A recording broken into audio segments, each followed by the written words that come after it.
to it for said, just so you can check it. Anyway, moving on. Let's go on with the stream then. Go ahead. Again, now we're live. Hello, ladies and gentlemen. I have a very special guest. He was part of he is denying history, and he basically makes video about Holocaust denial and the Holodomor and a bunch of other things he finds interesting. So how are you? So far, I'm okay. Let's see. So what got you interested in all this studying mass genocide and mass genocides? Yeah. I think I've told you the story before, but I could be wrong. So yeah, but this the audience. Well, I know. I just have to say though, like, to summarize it in the best way possible, though. Back when I was younger, I was more so into war as a history kind of profession. I was thinking I'd become a historian of war. And the thing is, though, is I kind of lost sight of that when I had a first encounter with the Holocaust denier. Actually, it was a friend on a Steam chat. And from there, I did more research on the Holocaust, and it kind of got my attention. And then I started first off by reading Carlo Matonio's entries into the Holocaust Handbook series, and it kind of built from there. And just the more so the driving factor is I found humor in just kind of reading some of the accounts I read. So, like, the good example is The Crimes of Napoleon by Claude Rebbe, where he goes on to claim, like, oh, Napoleon had gas chambers and killed shit tons of Haitians in the holds of ships and things. Because, like, a lot of these things go ignored by historians and aren't really actually talked about. And the thing is, historiography is perfectly capable of actually tackling a lot of these things, because if you read it, you can find all the answers to all their questions and things. And that was like one of the things I always found interesting is, like, no one talks about these people, and when they do, they're usually either just like extremely dismissive in just like a fashion like, oh yeah, this person's an apologist, don't listen to them, rather than actually dealing with the core meat of their arguments, because most of them are really bad, or they're just exposing things that were either done and exposed by past historians, or that were actual distortions of historians but don't change the overall narrative.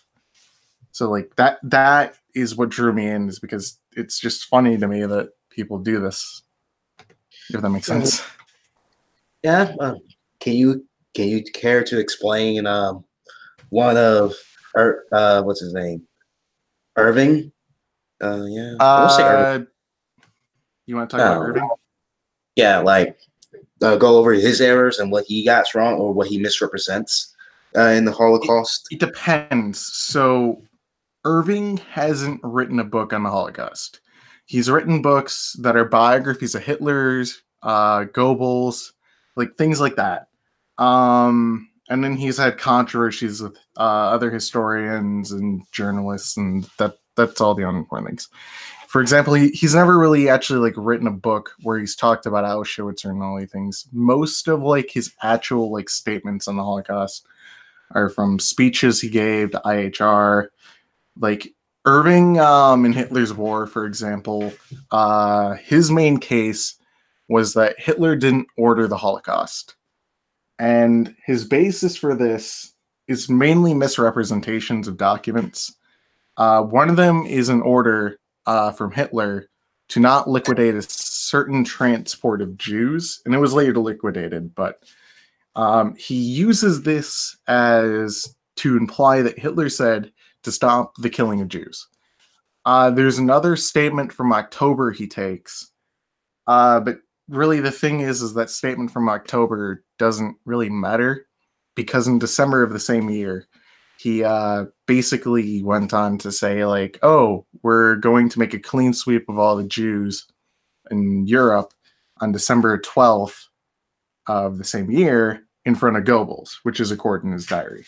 So, like, the major thing is I'm just trying to get at it and say Irving uses selective materials, sometimes mistranslates materials, and does so to try and prove Hitler didn't order the Holocaust. He's never really flat out fully denied it, but what he's done is trivialize Auschwitz, increase the role of Action Reinhardt. So in Action Reinhardt, for example, it's generally assumed like about 1.3 million people were killed. He tries to move all the deaths from Auschwitz to there and then say, at Auschwitz, they're lying to you. There weren't gas chambers in the crematoria, and the only gas chambers that existed were in the bunkers. So, like, all this isn't going to make sense to a lot of people who don't know a lot about this stuff. But what I'm trying to more so summarize is, in Irving's view, Hitler did not order the final solution of the Jews, which is wrong based on Goebbels' diary. And Eichmann also said that Hitler ordered it, especially inside of his memoirs.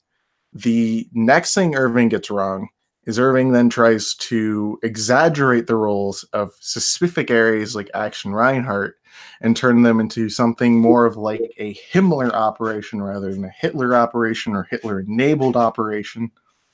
And his main thing is he's mainly good for chronology, but he's bad as a historian, if that makes sense. Yeah. And that's all that really needs to go into, really, about it.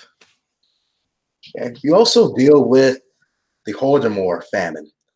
Like, you deal with claims from, what's his name, Roger Tauger, or is it Mark Tauger? Is it? I think it's Mark Tauger. Mark Tauger. Yeah. Yeah. Tauger. The thing about Tauger is Tauger is a good historian. But the problem with a lot of his research, though, that I have is mainly with his views on resistance, for example. And I think he underrates resistance because he conflates resistance to collectivization with protests. A good example of where he does this is in a book that I currently have.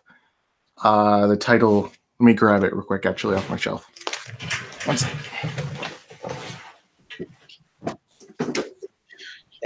The book he does this in is called Rule Adaptation in Russia. It's an anthology by Stefan Wenegrin. So in here, what he does is he tries to make a case that the peasantry itself wasn't inherently against collectivization as a policy in Russia. And it's mainly a goal to take a stance against books like by Sheila Fitzpatrick, Lynn Viola, Robert Conquest. His main goal here is to argue that not many people have talked about the fact that many peasants were in favor of it. And to try and estimate like resistance, he mainly says it's less than 5% of the peasantry, which is around like 100 million people, and shows that about 3.3 million people took part in active protests against the government. This could be anywhere between like marching through the streets with banners or actually having armed conflict with the government. There's a few incidents where they have peasantry taking pitchforks, homemade weaponry, or like sawed-off shotguns to fight against the Soviet military. But these were not very frequent in occurrence. But the majority of them are isolated in areas like Ukraine, the North Caucasus, Lower Volga, and Dark Growing region. But that's the main issue with Tauger. The second thing he does, though, that I take issue with but cannot satisfactorily disprove is that the harvest was extremely low at around 50 million tons. And to put that in perspective, if this is true, then the Soviets overestimated the harvest by a factor of about 20 million tons, because they thought it was closer to 69 million tons of grain. So I mainly try and say it's somewhere between these two, and I generally stick with Wheatcroft's criticisms of Tauger, because Wheatcroft points out the harvest is larger probably than Tauger has insinuated. His harvest estimate's not too low, but it's kind of like the bare minimum. But the major thing about it is he tries to highlight natural effects and a bunch of other things to try and decrease the harvest estimates and yields as much as possible. And it seems that it's a higher actual figure in fact, around somewhere between 57 to 61.8 million tons of grain. So Tauger isn't a denier either. That's a bad way to put it, because I think that there's actual dispute about whether or not the Holodomor should be considered genocide or not. But for the most part, his historiography is useful in a sense. Okay. Yeah, go ahead. Okay. In his biography by Konkin, Stephen Konkin of the Hoover Institution, he would say that it was not genocide, but it was a basically mismanagement of collectivization policies, and Stalin. He also would say that Stalin didn't have any intention to explicitly target any nationality, especially Ukrainians. That's sort of to briefly summarize his point. Like, what do you think that's true, or Konkin? What Kotkin said in his chapter, or at least like the section that he dedicates towards the famine, I think if I remember correctly, it's in the chapter Triumph of the Will. In his biography, he blames collectivization for the most part and industrial drives. So the thing that's wrong with Kotkin in his analysis of the famine is, one, there's a negative correlation between deaths and collectivization in Ukraine, for example.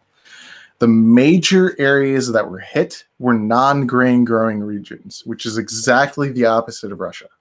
It's interesting to note that, because if collectivization is the heavy driver, which is causing less food to be grown and so forth, and just a number of factors, if that's the cause, we would expect the two to correlate. They don't. So it was kind of a paradox between the two. What it really correlates to is mainly the areas that reached their grain quotas. Now, the grain quota dropped, but the thing is, it stayed relatively high for the period that it was at. And another thing he talks about is ethnicity. He doesn't talk about the national factor of the famine. He talks about ethnicity. Now, if we're going to prove the Holodomor is genocide, that's getting into a bit of a harder category. But he mainly highlights that there was not really an ethnic targeting based on region against the peasantry.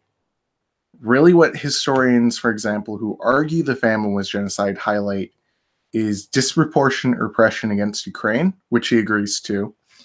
They argue that this disproportionate repression had to do with a certain factor that it's generally overlooked in the UN definition of genocide, which is nationality. And they argue that intent is not a deliberate artificial famine, but is more so something that their policies were used to mainly force Ukrainian peasants into collective farms. This isn't the best description anyone could give of it, but that's the main case they make. If it is genocide, then that's the way they have to do it. But the main goal of Soviet policies were not the extermination of Ukrainians as an ethnic group. So that's important to mention. And Kotkin quotes, for example, Tsar Kaganovich a few times too, from what I remember, talking about like ill thought of peasantry and so forth, and mainly just allowing them to starve. But the way he frames it is that this itself is an intentional policy of extermination by ethnicity. To really get into the matter, it would take forever to talk about. But that's a quick rundown of what exists with there. The thing that we know is Stalin targeted the peasantry. The thing is that there was disproportionate targeting of the peasantry within the Ukraine and the North Caucasus region in particular. The Lower Volga faced repression too, but it didn't face the same amount of repression as, for example, the Ukraine North Caucasus. Then another thing to look at is the borders are closed. I think it was on actually something to do with a Ukrainian national holiday too, on January 22nd, 1933. But the thing is, though, is the border being closed doesn't inherently mean it's genocide either, because the borders of the Lower Volga were also closed too. There's a number of materials that we'd have to go over. I think it's genocide, but I think that's a disputable charge in a similar fashion to, for example, the Irish potato famine. It's a disputable charge, and it needs more consideration in historiography. One day I hope to maybe actually write a book and analysis on it and try and come to a more consolidated view on my part of whether or not it was or was genocide. Yeah, it's the same. All this seems all fascinating, but this is kind of, I mean, just you seem like you dedicate a lot of time and really thorough research to know what you're talking about. Like, do you have any advice how to properly do research for anyone who's aspiring to study history about anything? If what you're trying to do is study history, the one thing that I recommend is find a period you're interested in, because the thing is generally when historians write a history of a time period, so say the Stalin era, they have to relegate certain things to just their version of history then. It's mainly interpretation, highlighting some documents, and trying to give a generalization of a policy over a long, extended period of time. So the thing is, historians, when they talk about the Purge, for example, in the Soviet Union, will talk about the Kirov murder first, and then they'll end it with mainly the taking out of Yezhov in the end of 1938. And then his arrest in 1939 in April after being tortured and forced into a confession. So there's a long period of time between those two pieces. In December 1st, I believe, of 1934, Kirov, a best friend of Stalin, was shot in Leningrad by a lone gunman, probably. It seems like the best evidence supports that so far. And what happened from there is a conspiracy was discovered to have existed in 1932, and it just collapses into this giant calamity that built up into 1937, 1938, and somewhat 1939 of what is known now as the Great Purge. And they try condensing it all into a chapter. You know, it's 24 pages. This is something to avoid. General histories are filled with inaccuracies. They have problems in analysis. So if you want to learn, for example, say about the Stalin era, buy a book on industrialization in the Soviet Union. Buy a book on the Purge. Buy a book that deals specifically with the Doctor's Plot. Buy a book that deals specifically with a certain section of a history. So it's mainly to avoid books that deal with an entire span of 25 years, because this leads to room of inaccuracies. A good example of where like general histories fail is Timothy Snyder's Bloodlands. Fur wrote a book on it. It's a bad book, but for the most part, it highlights a lot of the errors that can come from it. A good example is take his analysis of the Soviet famine. He says that Stalin's wife died on November 8th, and then he highlights two documents that Stalin was considering during the time of talking about stopping food being delivered to Ukrainian villages that didn't meet their grain quotas. And he uses this to highlight malice. But the thing is, though, is Stalin's wife died November 9th, not the 8th, because he's trying to argue that the deaths of Stalin's wife is what led him to have a malice towards the Ukraine and so forth. Just mainly that completely destroyed him as a person, made him unemotionally prepared to deal with the famine and so forth, and that this increased cynicism. It's little key things like that that can destroy an entire narrative about a historical event. And those are often found in books like Bloodlands, or, for example, I'm trying to think of another example. Nora Levin's The Holocaust. She goes and does like a history of the destruction of European Jewry between 1933 and 1945. And it leads to errors, overgeneralizations. It's best to avoid these, if that makes sense. Yeah, I think I wasted my money on Neil Ferguson then. Oh, you're good. Neil Ferguson, my critiques of Neil Ferguson mainly have to do with the fact I don't like his books because they're general histories, and because he doesn't specifically make himself a historian, for example, of a historical period.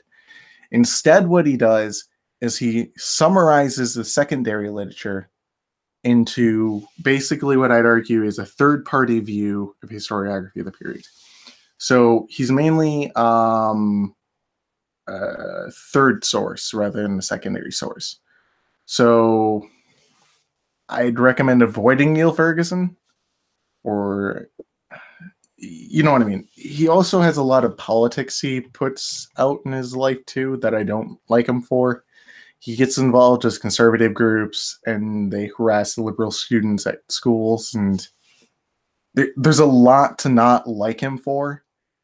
And he also, generally speaking, likes to only talk about the popular history of a time period and not rather look at the revisionist side and then the traditional schools of those periods to try and come to a more synthesized view.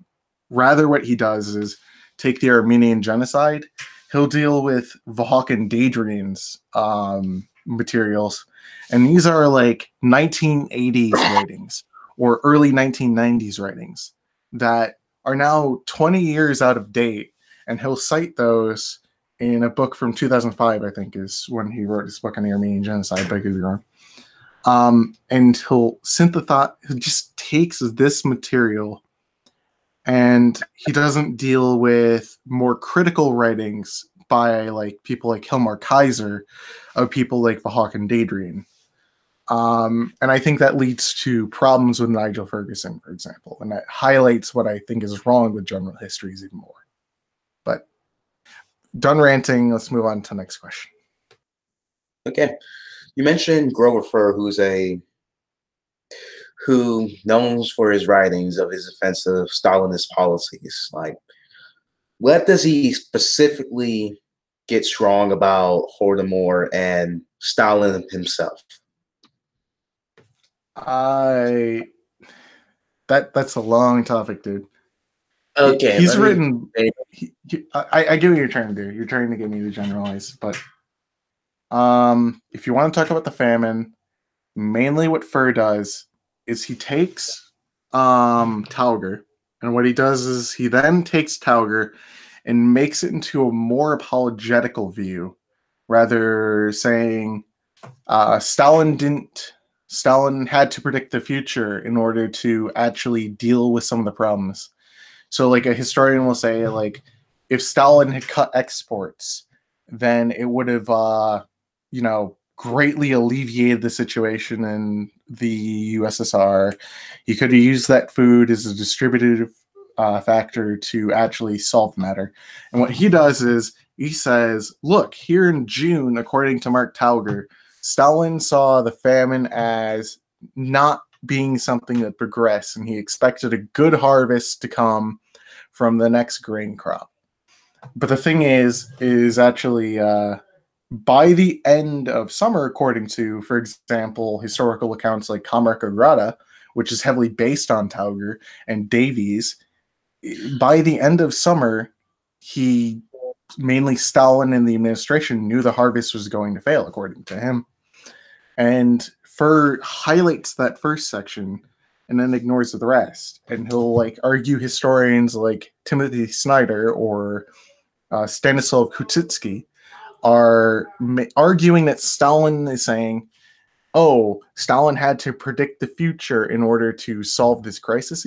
and it's a straw man of their opinion. They're saying that Stalin could have greatly alleviated the situation and chose not to in order to reach industrial aims, which is a defensible thing, which is what Tauger does. Instead, he takes Tauger and manipulates his works in order to serve as a political agenda. Okay. Now, the next thing Fur will do is take, for example, the Purge. What he'll do is he'll take the works of people like Pierre Brouet or Stefan Wheatcroft, for example, with some of his works. Jarrett Getty, he'll take these people. He'll cite them when they support his view. And then what he'll do is he'll avoid actually dealing with what their historiography says. So this is a similar method to what Herman and Peterson did when they were talking about Rwanda. Is they'll cite Davenport and Stam when they support their conclusions, but then they'll avoid actually dealing with the main meat of what their evidence shows.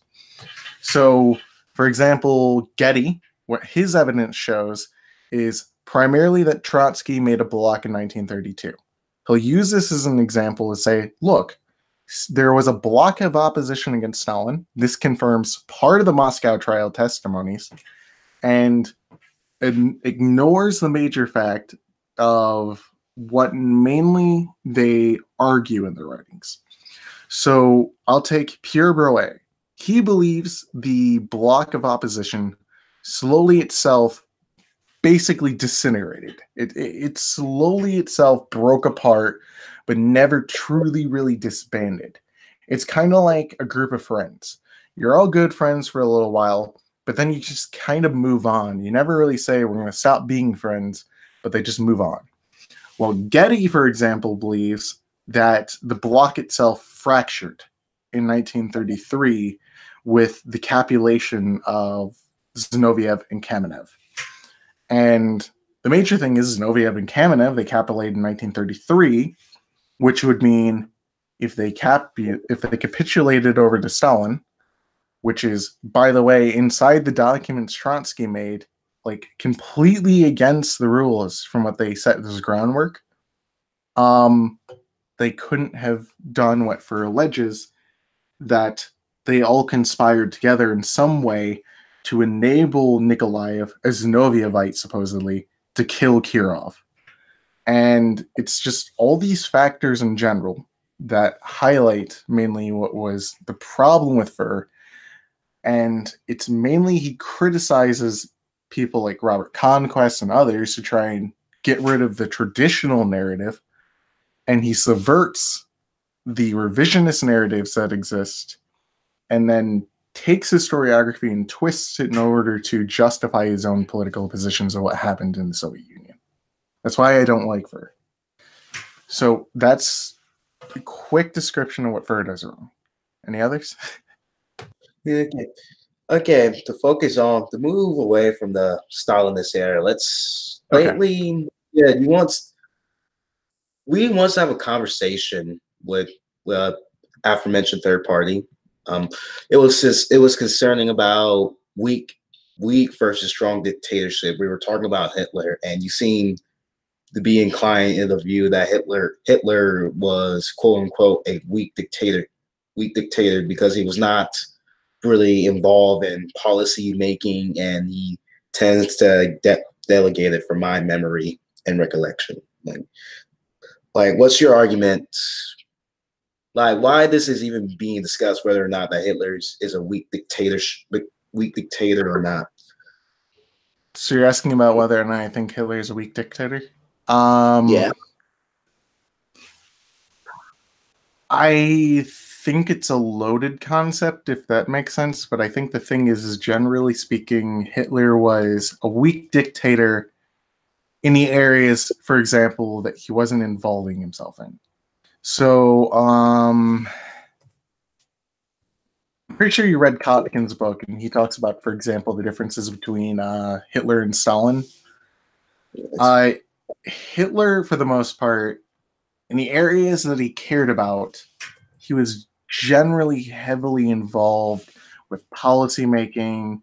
And then in the areas he didn't care so much, Hitler had this kind of stance where when dealing with matters, he thought that they sorted them out if you left them to their, like, if you left it to competition.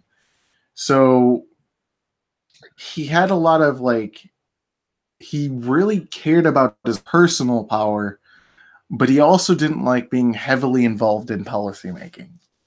While as Stalin wrote thousands of directives all the time telling people, like, I would like to influence this policymaking going towards this direction or so forth because I feel it's going off course. What Hitler did is he didn't really like to sign policymaking. He didn't really like to do much. What he left it to was mainly a competition of sort of those around him.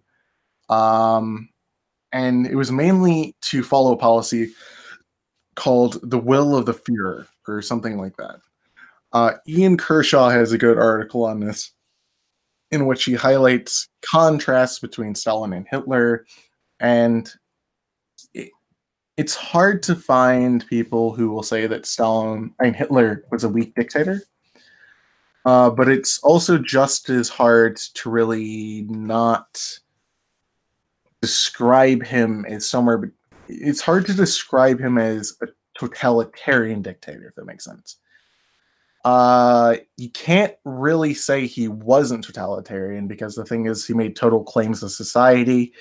But the major thing is because of his deficiencies and involvement in policymaking, that leads a lot of people to argue he is a weak dictator. Does that make sense?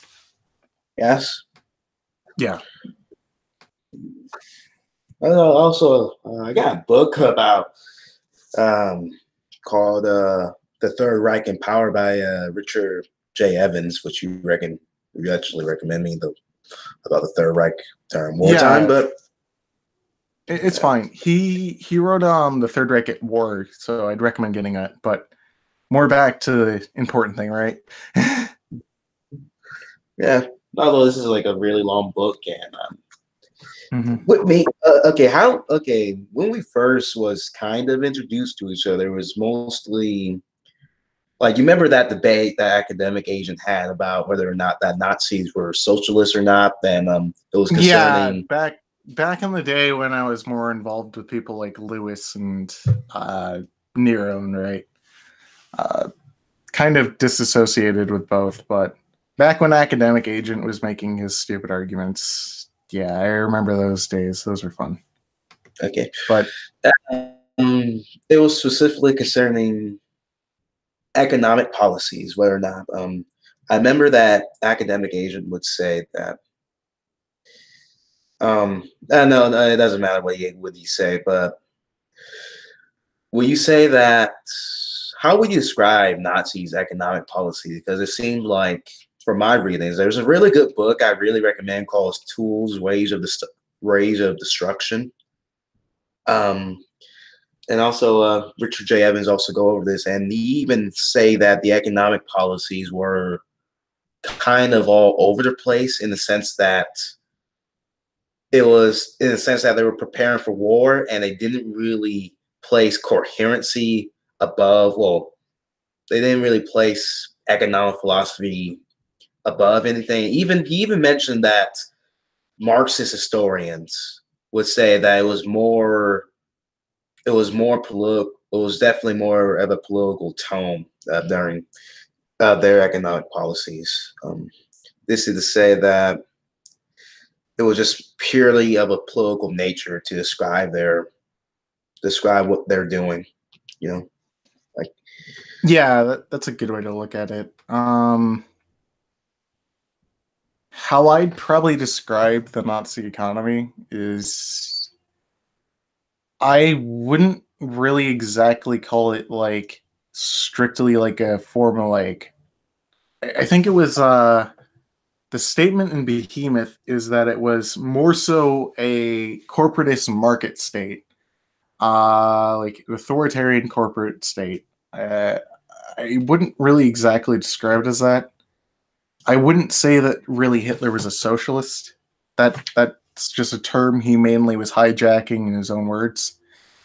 My disagreement is mainly with people like academic, as they highlight, well, they had these types of like socialist programs and blah blah blah, but they mainly ignore the high amount of privatization that came out. They'll point to, for example, the mainly the state-run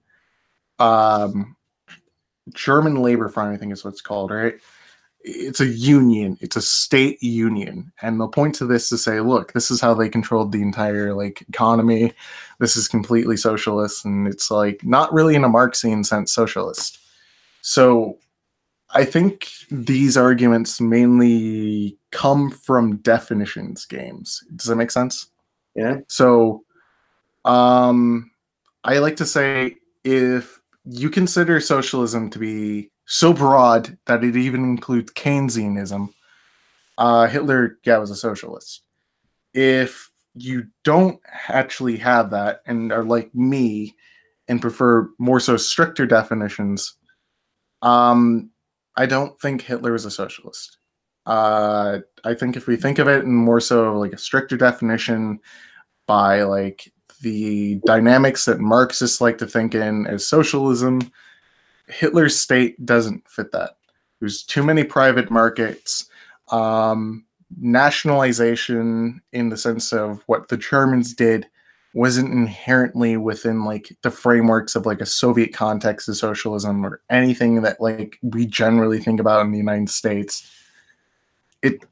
He is no Bernie Sanders either. He's a conservative in the sense of like his social policies, while he's more so center with his economic policies.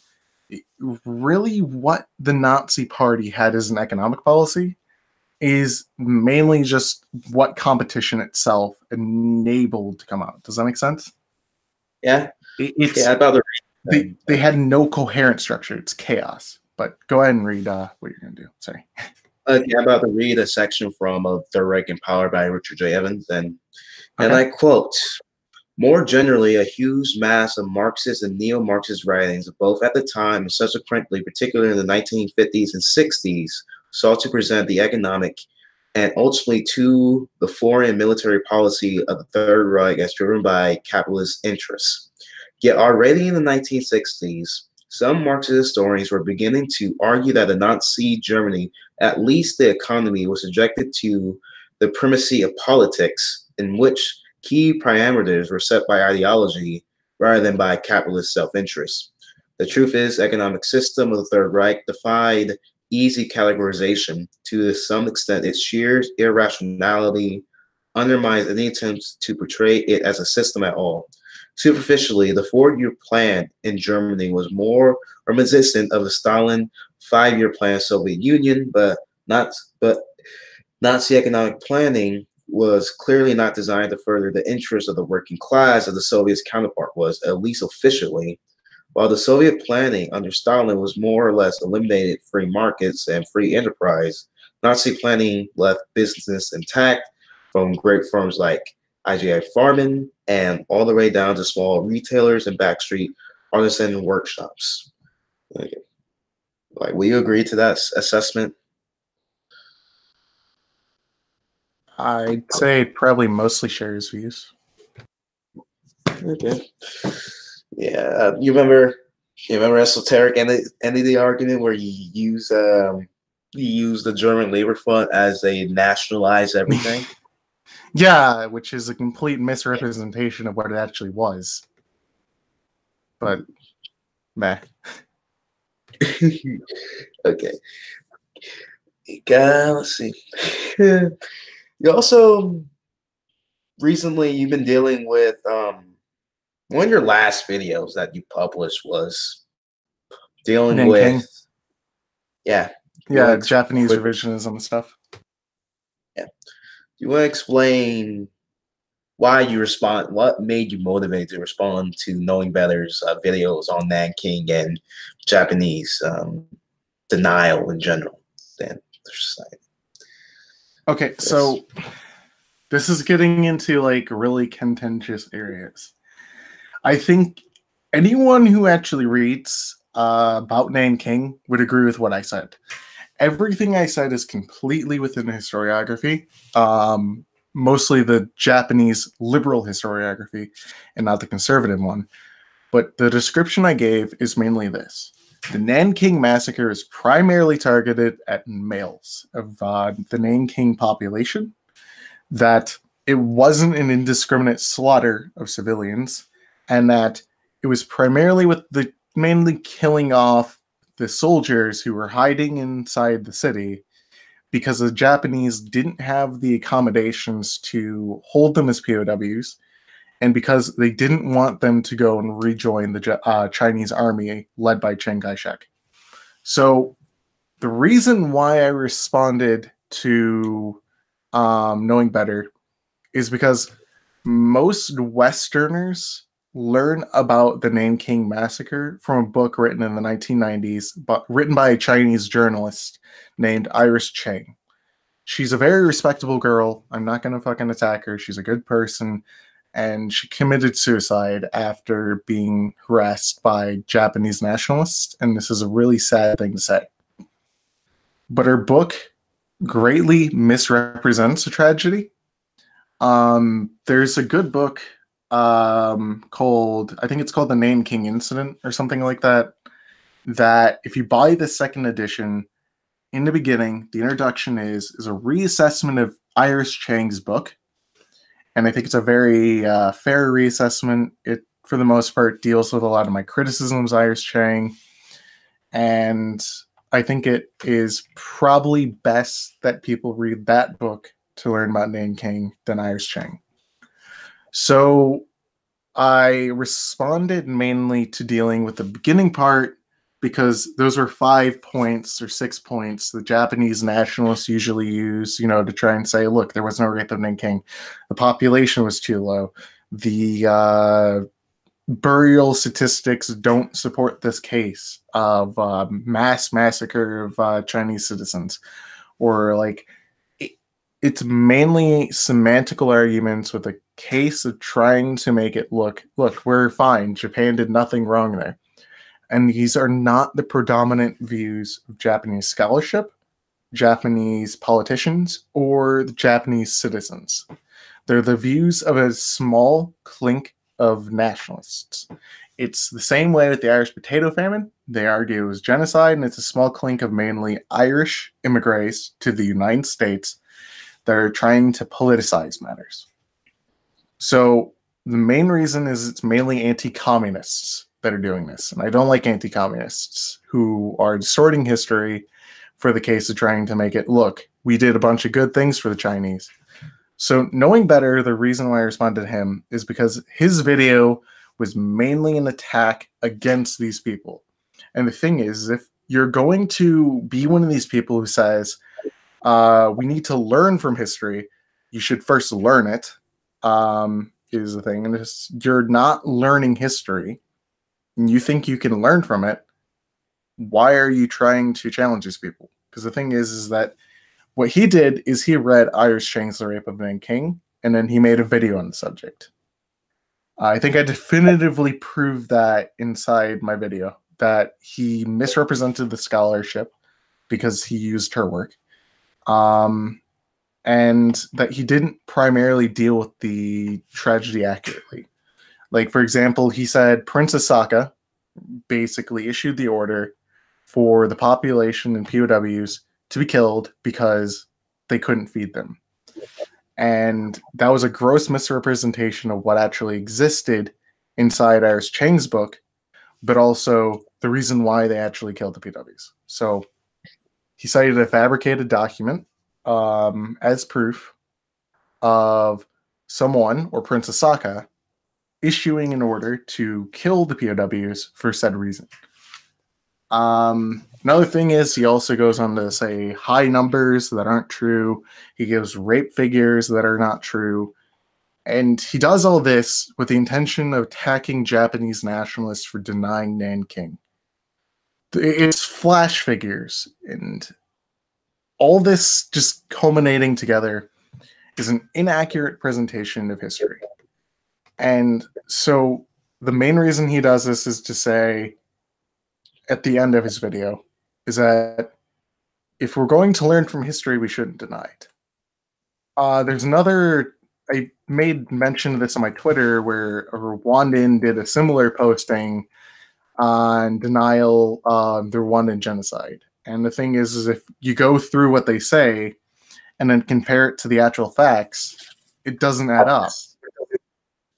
It's just people have bought into nationalist narratives or just through journalistic writings and things, and it just, the best way to put it is he had a distorted picture, and the thing is I wanted to correct it, and I thought I did.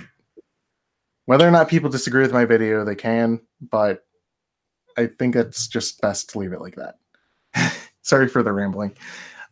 I'm not sure how to really structure my sentences when it comes to talking about mainly Nanking, because I'm very conflicted about a lot of the positions I hold on it.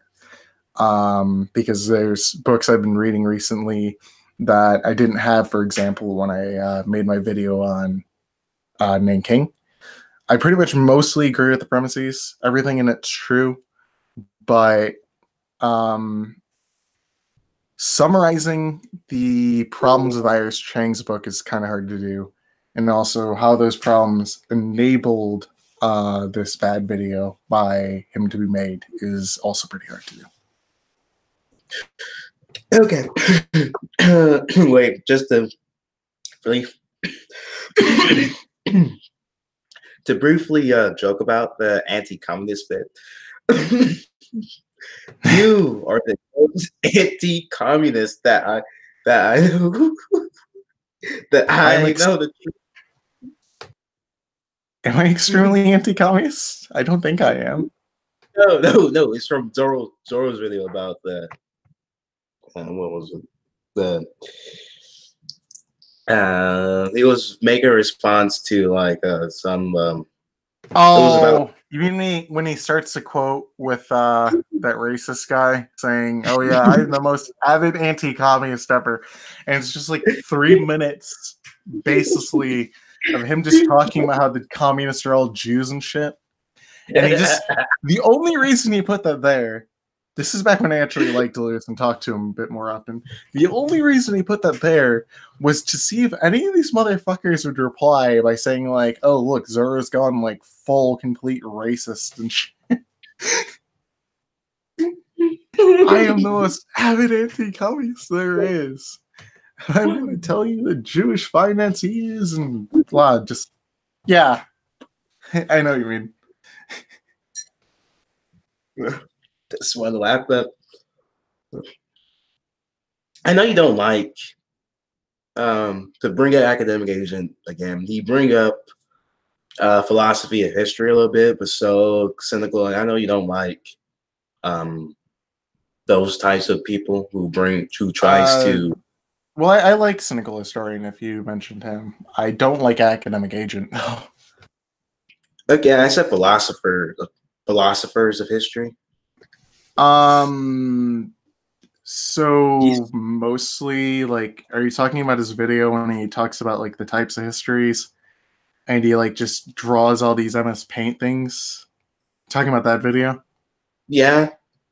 Yeah, me and you remember Lamsey, right? Yeah. I still talk to him right now. Yeah, I like Lamsey. Me and him just sat down, and I played that whole video, and me and him were fucking cracking up to it because it's just so bad. I think anyone with that's within the historical profession believes that there is no causal structure to history. So pretty much everything he went over of philosophical like histories and all that shit is just stolen from like non-historians. Like he brings up like Marxist dialectics and things, and it's like it's just academics shouldn't be talking about that. I don't know how to summarize it. But do you have any legitimate criticism who tried to place like a causal mechanism history? You know, like people like Oswald Spengler or what's that guy's name? He's like the most famous guy, Spengler, and I Mark. I don't really have criticism against these people. They can think that. I haven't really taken my thought process anywhere when it comes to like the idea of learning anything from history. But I think personally, from my experiences, is the people who think, for example, that there's anything to learn from the past, like the people who say never again with the Holocaust and things like that, is they like to highlight similarities between things like, oh, the Armenian genocide processed this way, and there's these similarities with the Holocaust, and it's like warning signs. Like these things aren't true. They're You can say there's warning signs in hindsight, but there's a lot of things that come from issues with like thinking that we can use these things to be a causal like predictor of the future, like genocides or things like that. Because you can be extremely fucking racist, but that doesn't mean you're going to be like a huge genocidal maniac. For example, Jamal Pasha, he was one of the triumvirate, or the three pashas is one of the terms. I can't remember really what they're described as, but they were all in charge of the Armenian genocide. And the thing is he fed Armenians. He was the most racist of the three. He was the most Turkish nationalist. He was a pan-Turkish nationalist. And the guy, he fed Armenians. He wanted to integrate them into the southern area of the empire. He didn't want to kill them. And he diverted food from army supplies to do these things. And like one of the things that the Genocide Watch or the United States Holocaust Memorial Museum do to highlight like this is a predictor of genocide is hate speech and media and a bunch of other things. But there's cases where this exists and they don't lead to genocide. Or there's cases where someone is highly racist and they don't kill people. Or there's cases where media outlet is extremely directing people to kill, and the thing is, this isn't one of the major reasons for people to do it. So take the hate radio thesis from the Rwandan genocide. Just because a hate radio existed doesn't mean people went out to kill people because it's like it sounds like I'm going off track, but the point is just mainly like people highlight things in historiography and say this is the reason why something happens. And they'll point to all these things that existed before, but they ignore the main explanation behind something. So with the Rwandan genocide, everyone says it's a pre-planned policy. It wasn't. There's no conspirators that ever got together and decided that this was what the plan would be. It was mainly a political thesis, right? A political purge, a totalitarian purge of killing those who were part of the coalition of moderates and Tutsis, who were trying to mainly support the Arusha Accords, or were supportive of the RPF. And what that overspilled into after April 6th was a mass genocide and the total extermination of the, Tutsi population. They say that this was the biggest area where the warning signs existed. And the thing is when a historian actually takes a critical analysis of this, is they find this isn't true. The warning signs were not as clear to us as possible. When the people from the UN, the United States, and all these groups are talking about what was going on in Rwanda, they talked of civil war. They didn't talk about some pre-planned genocide because it wasn't really there. It's mainly the idea of warning signs. They're not predictive. So there is no real way to use history to mainly like say that there's a predictive model that can predict things. I don't think that can come out.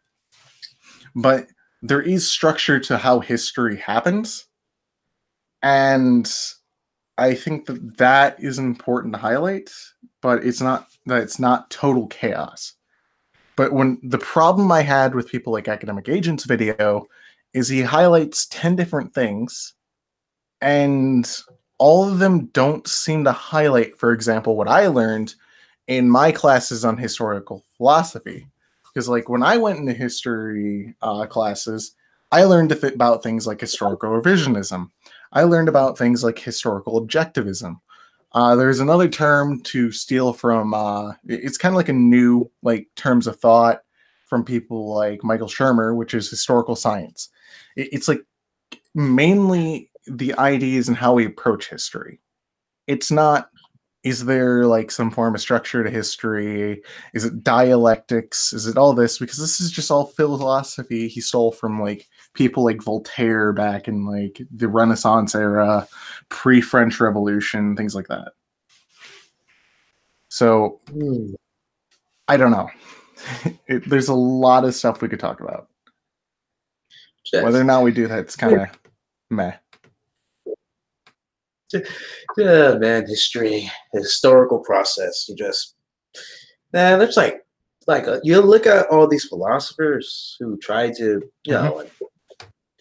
try to make a big statement about history. You have people like Immanuel Kant, who also had his own theory of history. You have Machiavelli, even fucking Henry Kissinger has his own theories of history too. He's just, I don't know. It seems like, I remember the guy, what's his name? Cynical Historian. He once made a video about that. Yeah. He once made a video about it. And he quotes some guy who basically said this is all really limiting, that it doesn't really tell us anything about actual historiography and what are the causal effects of the events, something on those lines. Yeah, I could probably agree, like, with the guy that, if you're describing what he said accurately, I'd have to watch Cynical Historian's video. The last video I watched from him, like, on a historical topic was his one on going against the official narrative, that one. I haven't seen that one, so I'll look it up. Thank you for bringing it to my attention. But yeah, really trying to use history as a predictive model, it makes a lot of generalizations that really ruin the richness and learning about what actually happened. So you could like draw all these parallels of what happened before the Rwandan genocide, say with Myanmar. But the thing is you don't really learn anything from these. It negates the rich history of these events, if that makes sense. Maybe it doesn't. Okay, I'm about to, give me a moment. I'm just gonna take a quick look of Google historians' vids to see. It was either about, what's this Marxist historian name? EP something, where he mentioned that, or it was an entirely different EP. I could just message him. I'm on his Discord server. I can find it. Okay.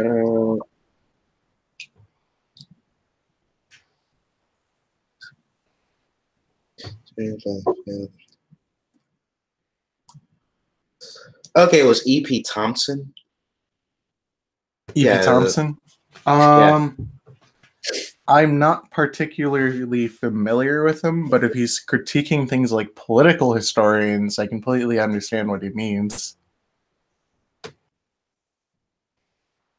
Okay, yeah, it's that video. It's E.P. Thompson. And okay, here's the quote.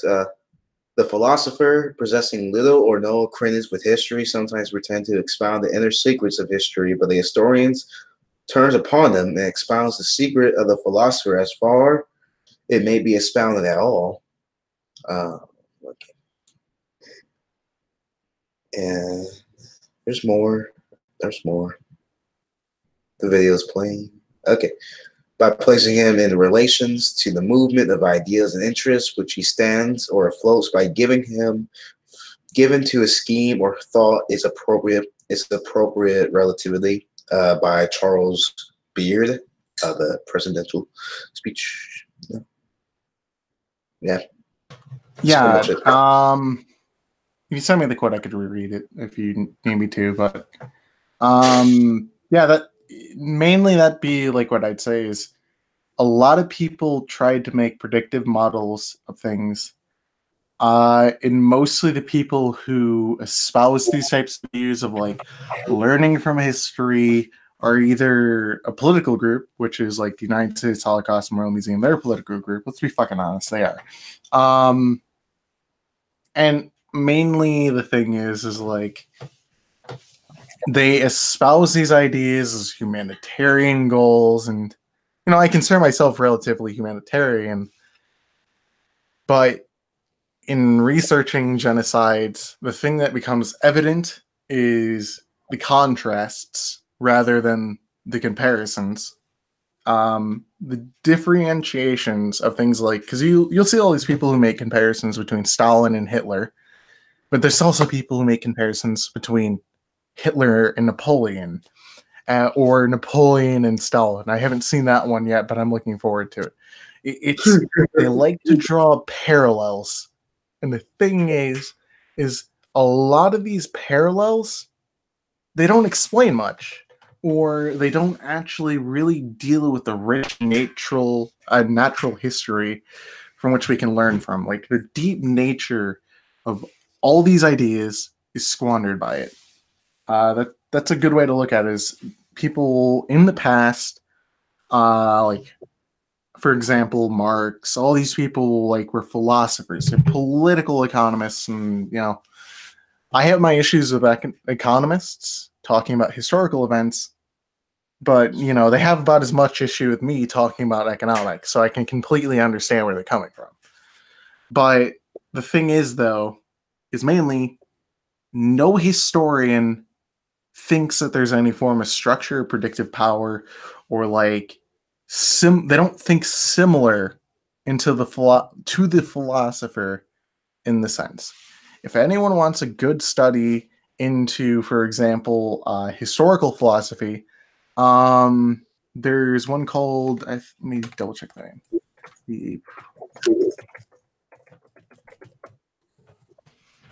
I think it's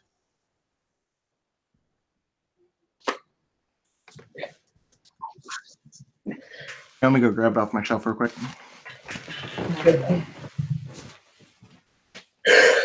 Where did I set you?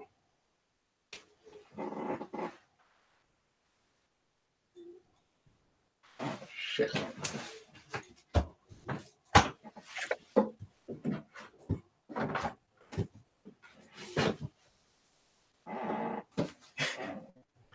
God damn it, this is what I get for my room being a mess.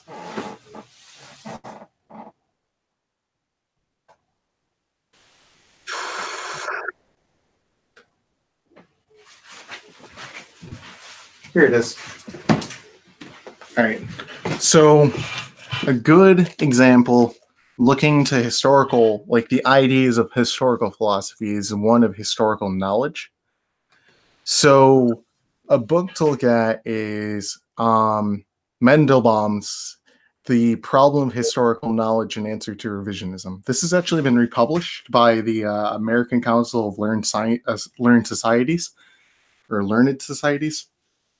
And I owned a copy of it. I thought it was pretty much worth reading. It's mainly getting to the idea of like historical philosophy is mainly talking about things like historical relativism, historical objectivism, and there's a lot to talk about there. So it's probably best to avoid the topic because this could be in a video all of its own.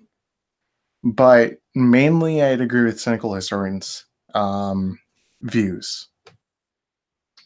Okay. Oh boy. You want to know what Henry Kissinger's theories of history is?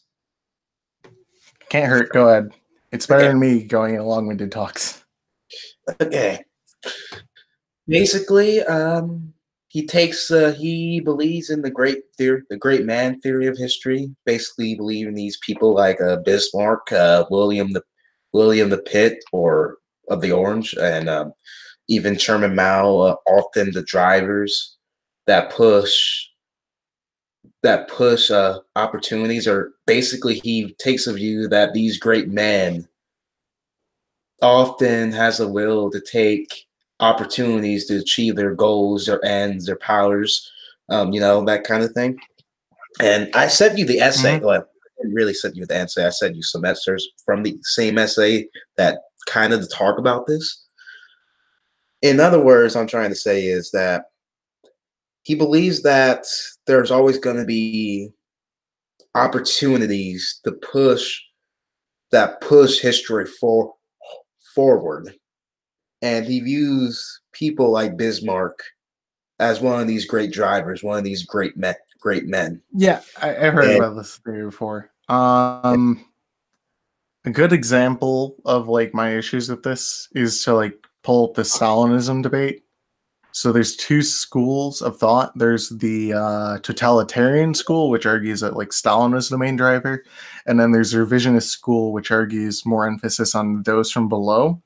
The thing is if you take it this way, you're mainly being a political historian and analyzing the upper echelons rather than being a social historian. And the thing is, I think that we like to simplify history so it makes it easier to describe. And I think that this is one of those things that simplifies history. It's a good example. Like, because a lot of these great men don't always really get their way, right? You know, Stalin didn't always get his way, even though he was dictator of the Soviet Union, right? but it's just like his views is more nuanced because like even even you can tell with his writings, he kind of takes a view that most statesmen and politicians are abysmal failures. Like this includes Woodrow Wilson, Napoleon III. Oh, good. I know someone that like that, but yeah, that's something that people do. But you can highlight good things and bad things about every policymaker. Yeah, Just just like his right. views that he just takes the view that he's just sort of just need this rail to make. Okay, let me quote something here. Like, let me get my book. Diplomacy.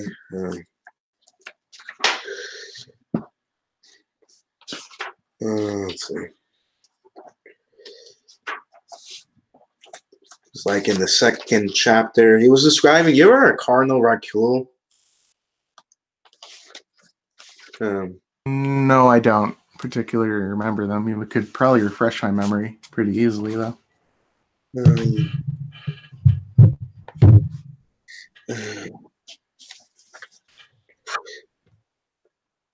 Let's see. Can you keep on talking while I'm looking for this page? I don't know what you particularly want me to talk about. Okay, found it. Okay. Racul treated Ferdinand's faith as a strategic challenge, though privately religious. He viewed his duties as a minister entirely in secular terms. Salvation might be his personal objective, but to Racul, the statesman, it was irrelevant. Man is immortal. His salvation is hereafter, he once said. The state has no immortality. It is salvation now or never. In other words, states do not receive credit in any world for doing what is right. They are only rewarded for being strong enough to do what is necessary. I messed up.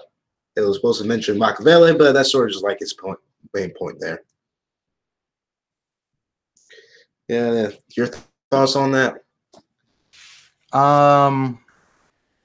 That seems like definitely something like Kissinger, right? Not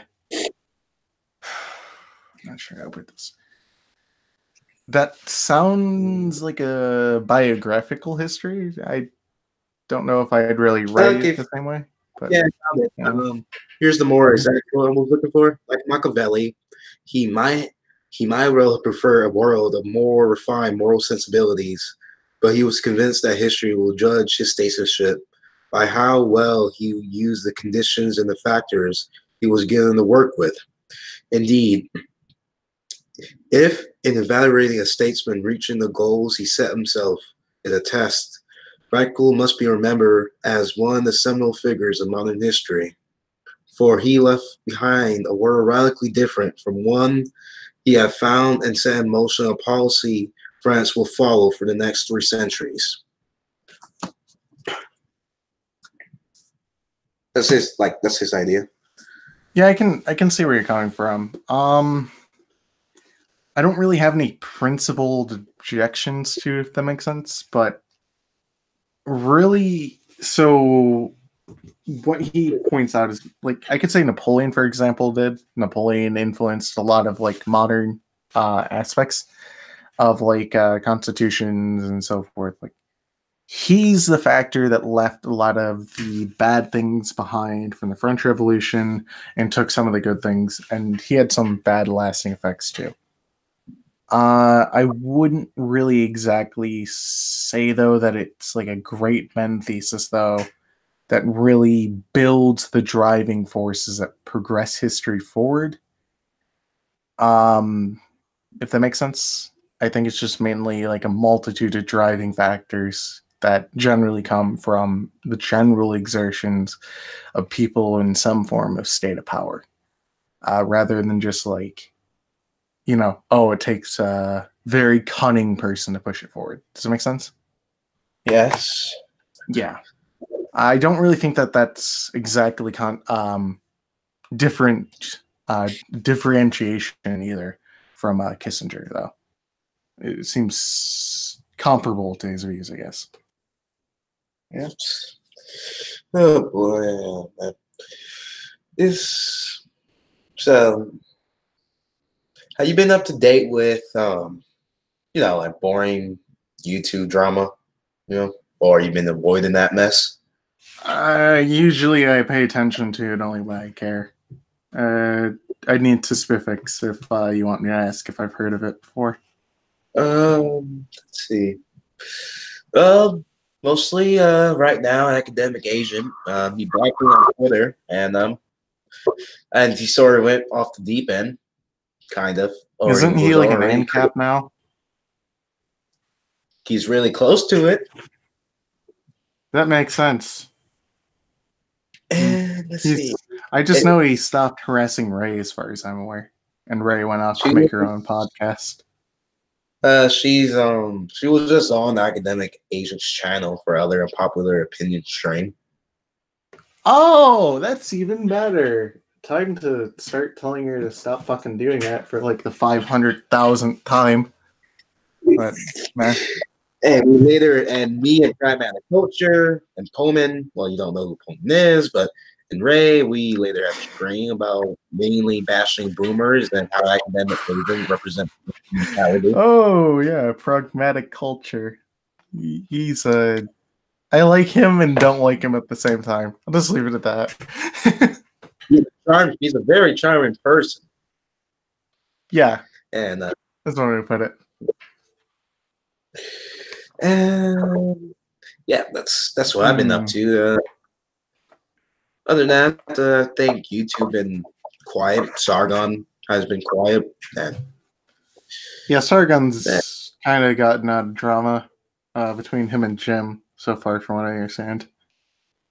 I've been told a little bit about that stuff by a few friends. And the only thing that's big on my sphere of influence is the David Friedman interview that Esoteric and Friends had. And that was honestly Esoteric. And then that was honestly the interview itself was terrible because people didn't really know what to ask him about. I think it's really hard to bring the intelligence of a fourth grader and make YouTube videos that are popular, but somehow Esoteric has found like the perfect match to appeal to children to watch him. Because I don't know, I think Atomic ANCAP is basically a good reference for his entire fucking fan base. So I'll leave it at that. Yeah. Jim told me about this one encounter he had, and then I talked to some of these motherfuckers, and one of them was like a literal fucking fascist.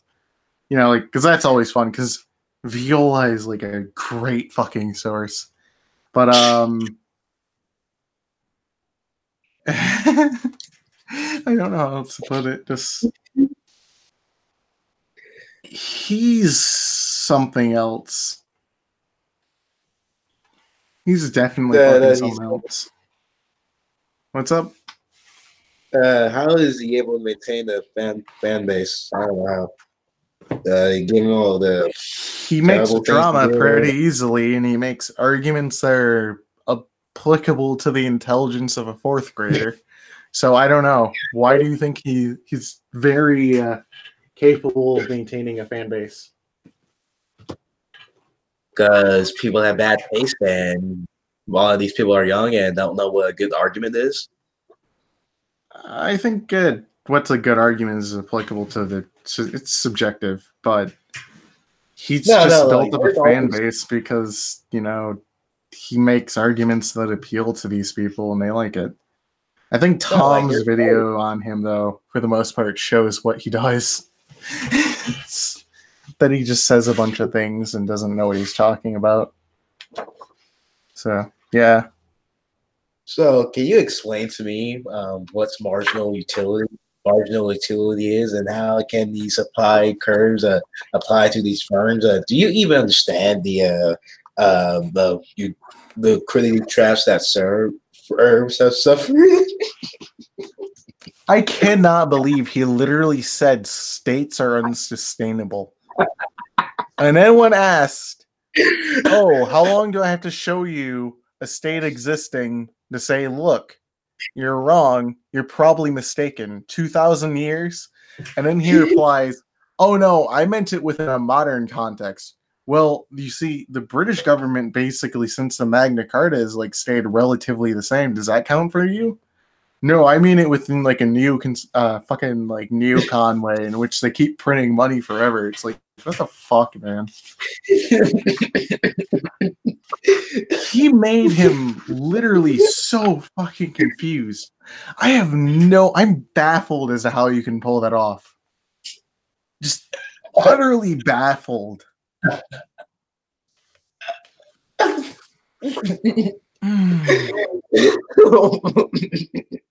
Don't worry, man. We're gonna end the state through cryptocurrency. Yep, and this fucking obviously the United States government gives two shits about my YouTube channel. Like, they're censoring me. And look, I got this one random fucking IP address, not even connected to my actual IP, but through some fucking website. That totally means I'm being watched, even though I don't have two like fucking shit ideas about how like fucking like, websites work. Or like, oh look, you see here, these DMs are faked.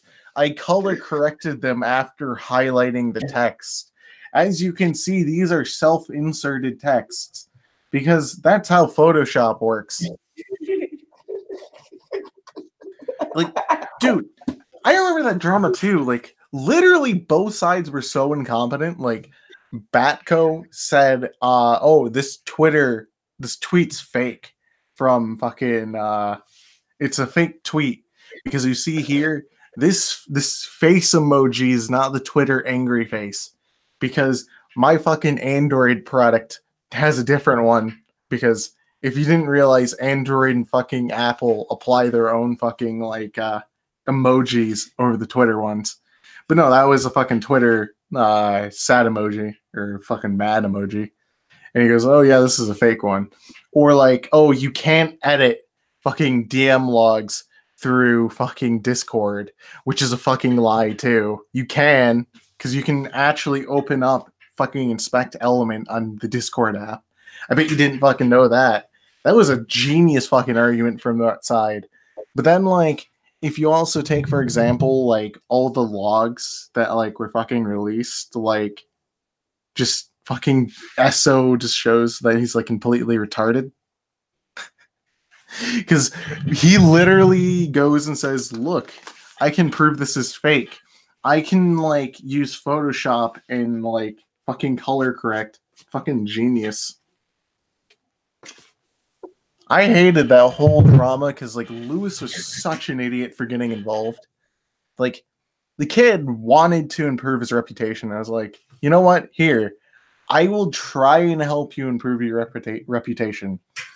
And then what does he do is he goes and helps the Tsar Bomba and then shows completely how incompetent he is making alliances or trying to like not be like triggered little shit trying to get revenge, because like he knew Esso was lying too, dude. He told me this like multiple times in private.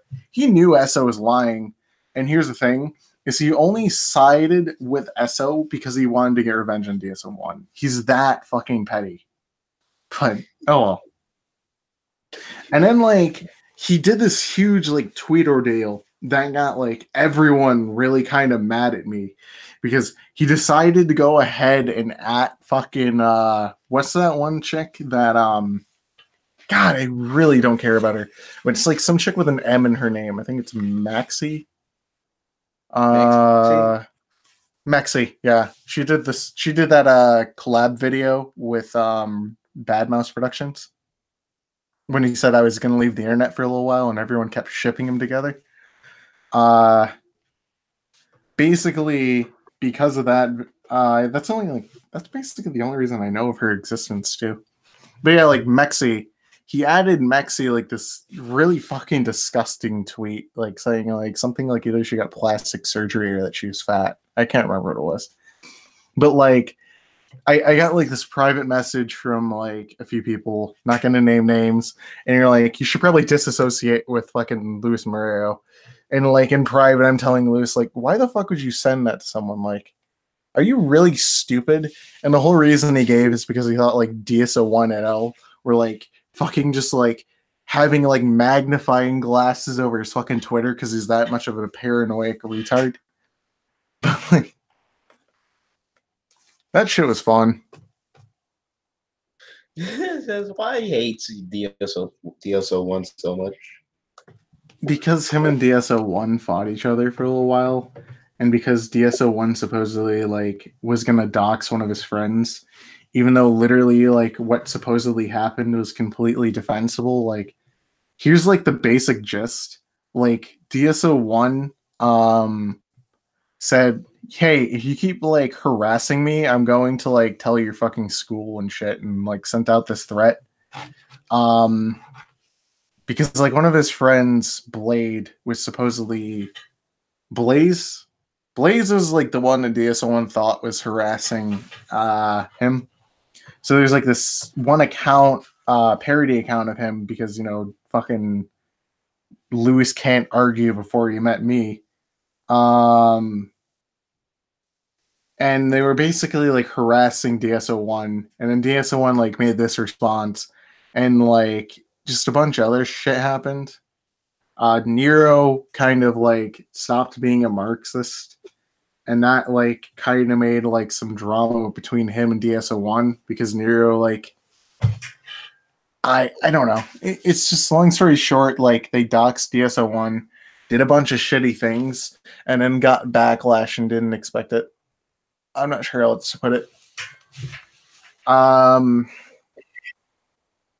But just like, it's just shit like that. You do really stupid things, and then you don't stop, and then you get an image like Lewis's.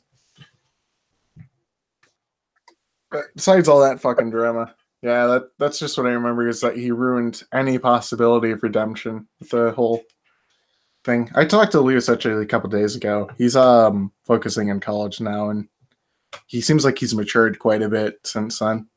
Probably for the better. But you're almost like Robert De Niro, he's seen the face, he's seen the fall off the earth. From what I understand, I don't want to say too much, because like Nero, I think he's just planning on leaving the politisphere so far and like trying to go into other things. That's good for him. That's just, yeah, I think it's a good choice. You know, if he doesn't seem to like the whole politisphere anymore, so he's planning on moving on. I'm kind of planning on moving on from YouTube too, but I'll probably keep active on Twitter and talking to people. But meh. We'll see. Hey, we all have to grow up sometimes. Pretty much, right? And talking to 38-year-olds, libertarian boomers is not it for me. Yeah, you never did.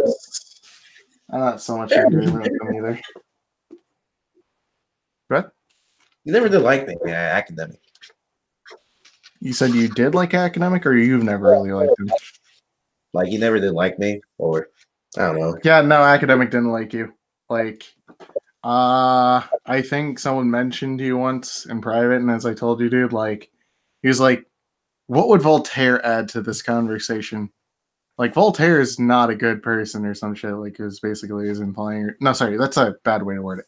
He's basically implying that you weren't intelligent and couldn't take part in a conversation. I'll just be fucking honest with you. You know, because Am unlike I? him, I'm actually honest about my positions. I don't think you're Am, stupid. I'll give you that. I don't think you're stupid. Like, I so don't where agree am I? with you on everything. Okay, Where am I? I think you didn't. I given you my past advice. I think you should probably read up on more. And you've improved a lot since we started talking. At least over the course of like the past 2 years, hasn't it been like that now? Year and a half. Yeah, 2 years. Yeah, personally, you seem pretty intelligent to me. So I wouldn't really say you're not. So Yeah, I have propensity to piss off you everybody. I can have no idea. you no, you know exactly what you fucking do. I do know You know exactly what you do. Don't act like that. that. You know exactly what you fucking do. You intentionally just shit post and piss people off because you don't want to take something seriously at one point. But that fills in pretty much everything now. I don't know. I don't think you're particularly stupid. I've talked to dumber people than you, but there's always some quirk, you know, about someone that they're dumb about. You know, like Lewis is just generally stupid, but he can say intelligent things. Nero can be intelligent at times with some of his foreign policy views, but I don't always agree with him on everything. I'll give you a good example. Is like I never thought Trump was guilty of like the whole like charge of conspiracy against the United States during the election. I thought it was only a few people in the cabinet of the Trump Commission, the Trump campaign. I thought a few colluded, but not really the Trump campaign as a whole. And if you take the Mueller report, it seems like that's not the case. So I was probably slightly off. But like the thing is, though, is I think it's been like 3 people of the Trump campaign have been charged with conspiracy against the United States. So it's like pretty much I think it confirmed my views mostly. And it completely obliterated, if you take it at face value, the views of like Nero. You know, Nero was pretty smart. During that time, he had a lot to defend his views. And, you know, he was also with Ray. I have to hear her views still. I haven't talked to her in a while. So I need to catch up with her. But, like, She's the person that's more willing to accept the report on service on face value, but so I think she's willing to argue that Trump is still like doing. She could probably she could probably just back it up the same way that fucking Cenk Uygur did by saying like, oh well, you see, we need to talk about collusion after he got elected, and it's like, are you fucking serious? This is like saying Hitler was colluding with Stalin when he was being elected in 1933, and then saying like after it's been proven like Hitler wasn't colluding, like going on and saying like, look, in 1937 there was collusion between the Germans and the fucking Soviets. It's like, are you fucking serious? So I'll leave it at that. But for the most part, I think that the Mueller report confirmed all my views about it. I didn't pay much attention to the Trump drama, but that's a good example of what I mean. Is like people I've talked to. I think for the most part, I'll find things I agree with people on, and then I'll find things I vehemently disagree with people on. And, you know, I think their opinions are stupid, but I don't think they're completely off from track. So, like, when I first met you, you were an ANCAP, then you became a minarchist or something like that. You know, you had a lot of opinions that were extremely libertarian. You know, I'm not really a libertarian person. So I insert a lot of feelings into politics because the thing is like, oh, that makes sense to me because I'm not really particularly very political. I don't know enough. a lot about economics, so I'm not gonna like make huge wholesale critiques of like communism or some shit like that because I don't really care.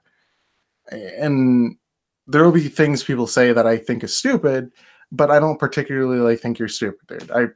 I think I've been upfront whenever I think you said something I think is stupid. Like when you defended like fucking what's his name? Patrick Buchanan. Yeah, Buchanan. I thought I was pretty clear with you. Like that's a pretty stupid view of Voltaire.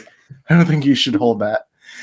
And you know, while a academic agent, what he'll do is he'll make fake tweets of Ray and then like threaten her over like private DMs and shit.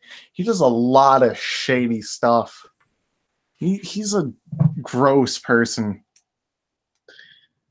Yeah, he doesn't like you at all. Now I can't prove most of what I just said in that last few seconds because mind he's been suspended off Twitter 3 times. I wonder why that is. But yeah. He has a 4th account now. Oh really? That's great. What is this one? Sly Sneak, the 4th edition? No, it's not. It's not Car King something. Not Car. Oh, is that like the actor he uses as his avatar? Yeah. It doesn't really matter. Yeah, there's academic Asian. And did you once have an exchange with him over like Voldemort, and he said that? Yeah, we had an argument over the Voldemort, and then he kept saying that I had to. If I remember correctly, it's been deleted now. But he kept saying like he blocked me over this too, because he told me to stop replying. I told him, okay, I'll stop replying, and he blocked me basically.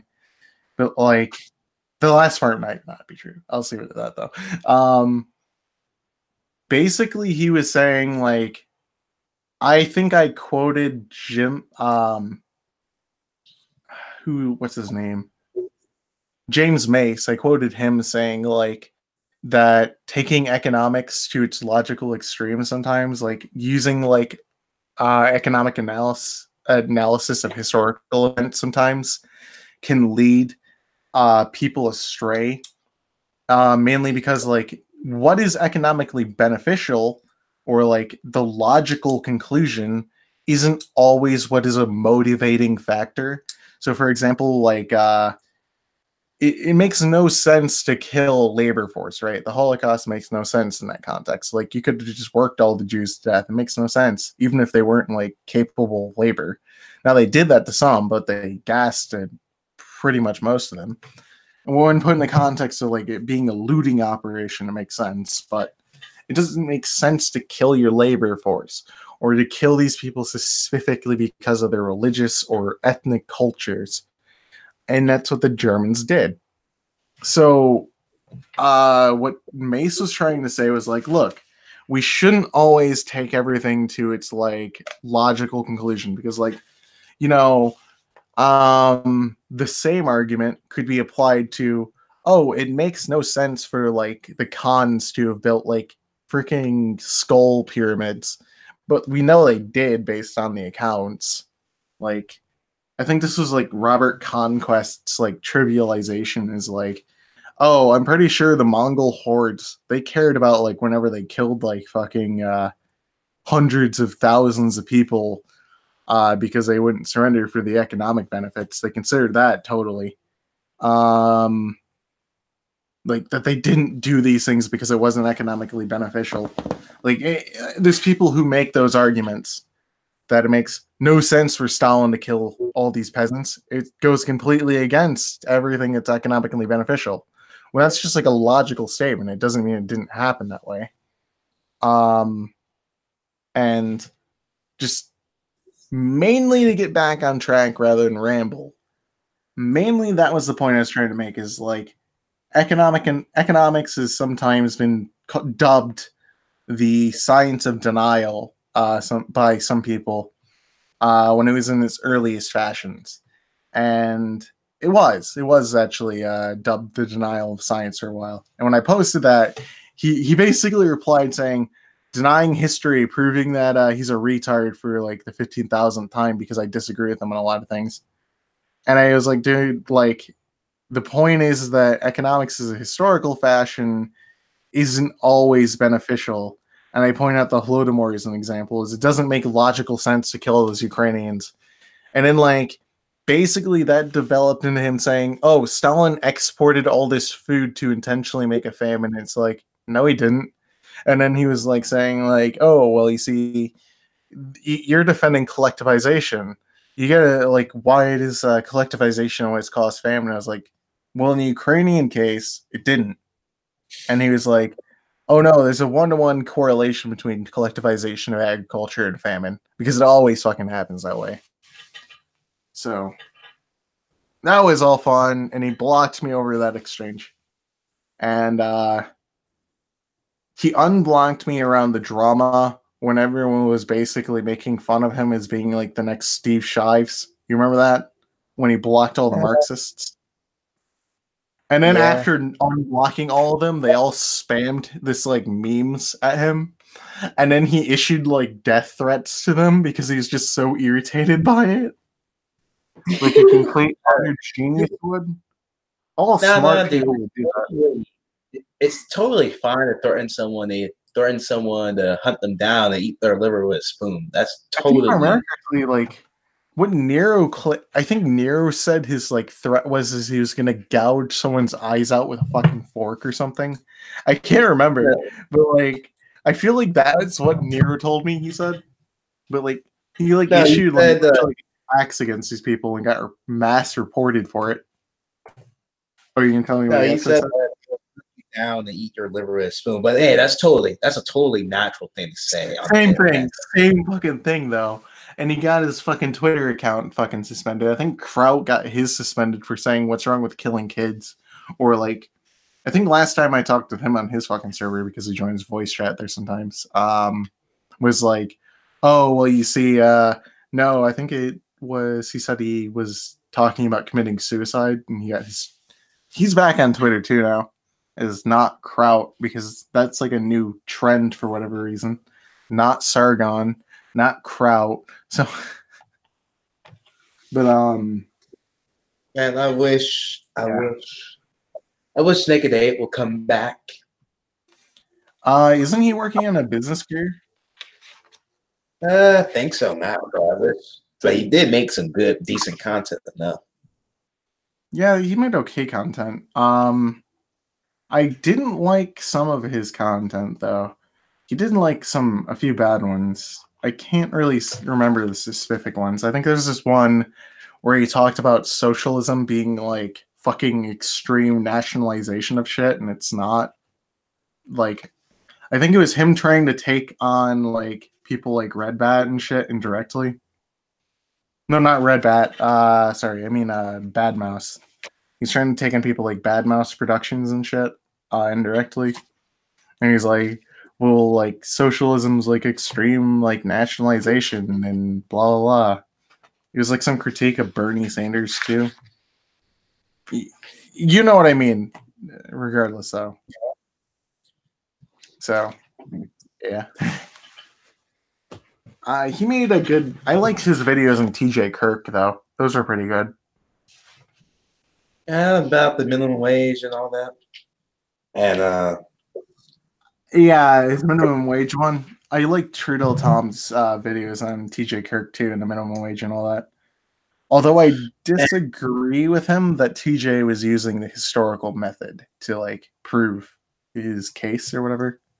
But you can say that correlation does not equal causation. It doesn't. It's like saying like it's a historian's method to look at a bunch of newspapers that say 6 million Jews on them and then conclude that the 6 million figures of fabrication because of that. That's like historians don't do that. So too bad you never had that call with them. Too bad you never actually had that conversation with them.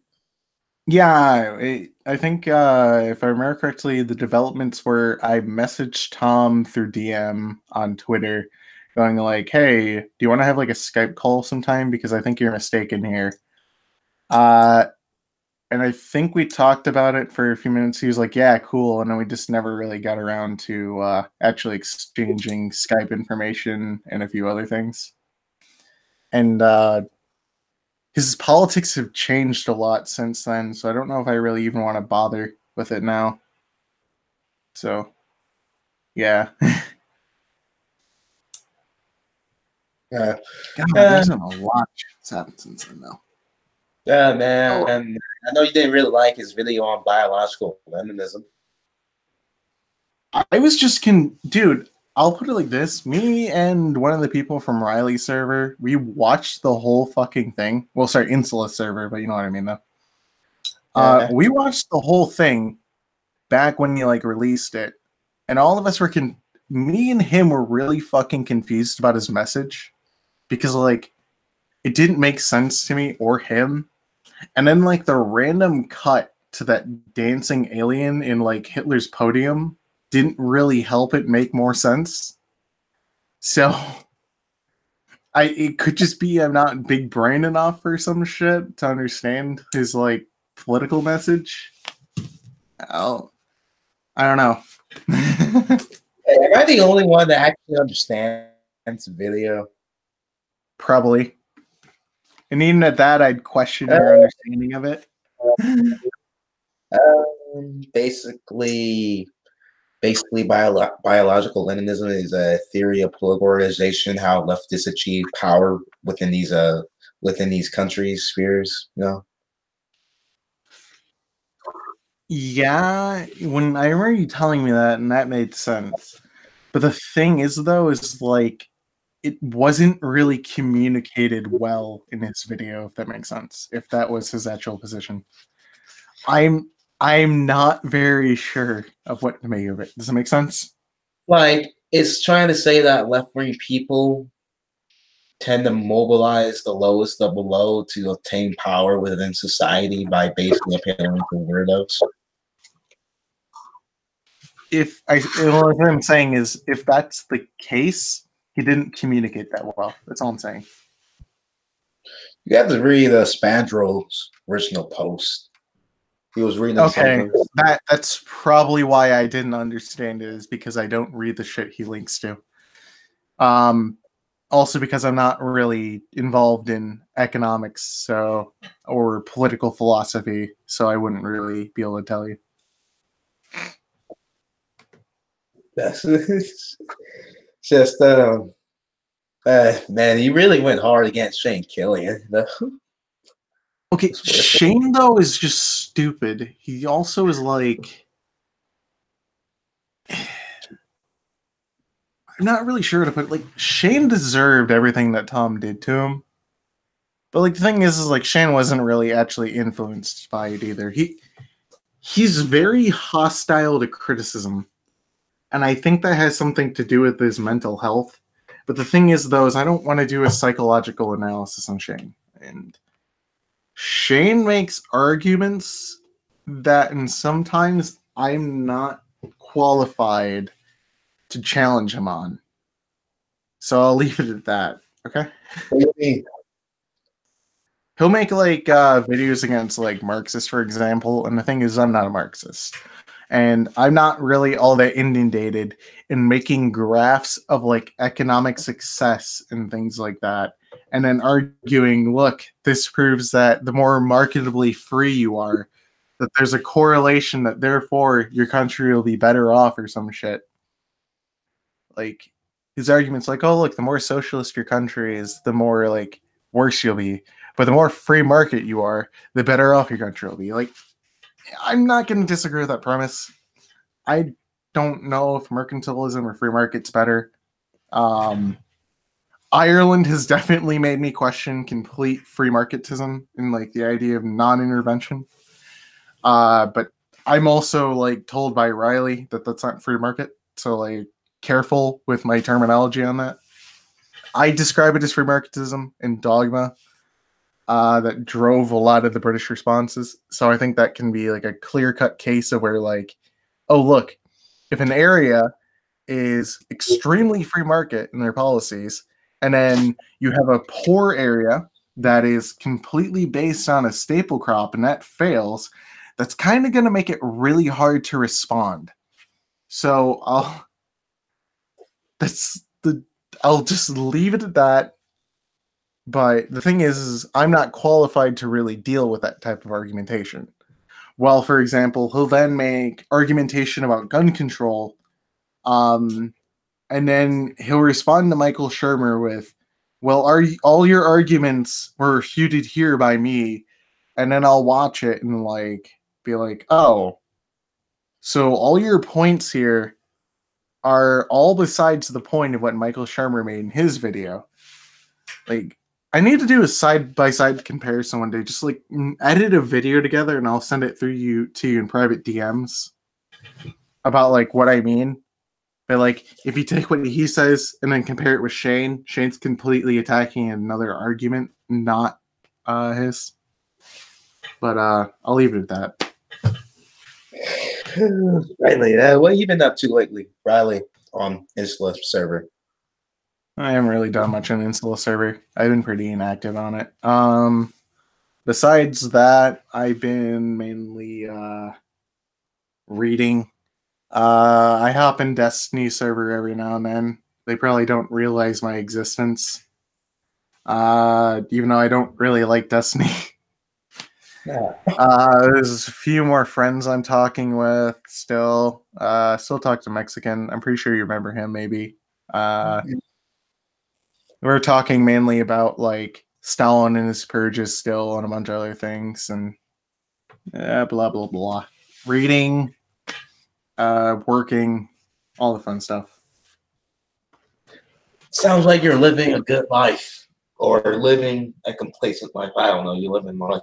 Complacent's probably the best word. Complacent. Also, starting my thesis too. That's also been pretty fun. Are you getting a master's or a bachelor's? I gotta work towards a bachelor's. I'll be getting a master's because I'm a part-time student. But oh well. Anyway. But you're smart enough to get a master's, right? Well, I'm going to be getting my master's, which then I gotta go towards. But hold on, I might have it mixed up. I'm kind of tired. So I worked literally the past like 3 days in a row, like really long shifts. I wasn't supposed to work yesterday, for example, but I worked all day even though I was supposed to like have that day off. But yeah, I think I'll just leave it at that. Hold on a second. Why are you telling me you're not charging?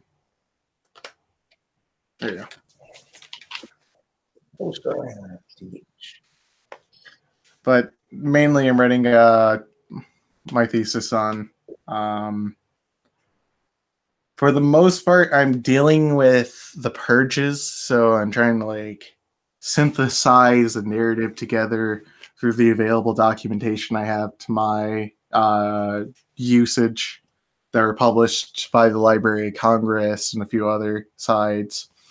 And then I'm trying to work in some of the British documentation too that I have access to. It's going to take a little while, but I think it'll work out so far.